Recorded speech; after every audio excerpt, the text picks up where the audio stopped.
display properties are another very common property used within CSS styling.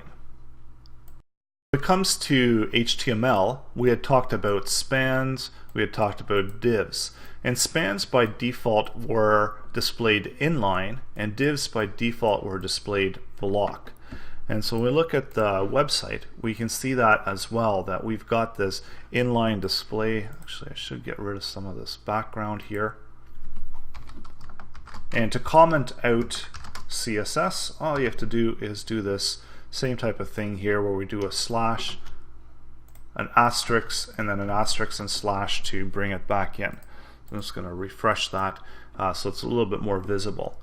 And so with the display properties, we see that the blocks by default, or the divs by default, have these block type properties where they're taking up the entire width of allocated space, and the spans are always just inline. So even though we had a bunch of spans here, I think we can see them here because they're highlighted yellow, they're actually in line with the text.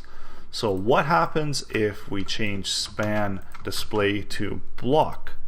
So they're going to act a little bit more like divs, and you're going to see that they're actually going to be taking up their own lines.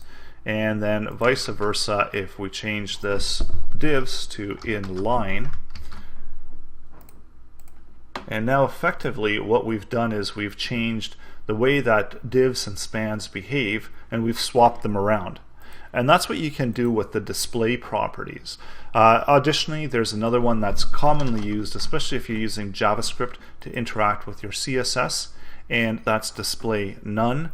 And I'm just going to apply display none to that as well.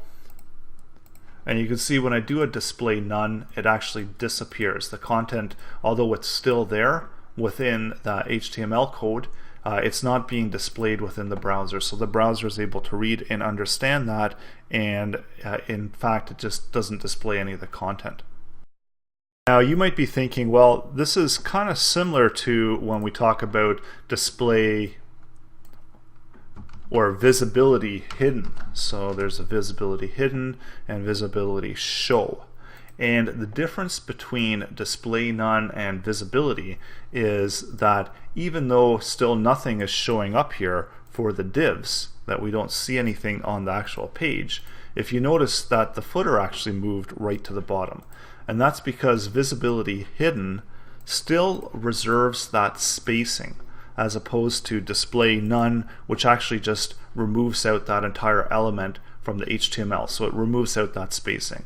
So that's the difference. The main difference between visibility hidden and display none is that the visibility hidden still reserves the spacing, and display none just simply removes it out from the web page content. So we just change that back to display none, and you'll see that that footer now is going to move up because that spacing is no longer reserved, and display none has just hidden away all of that content.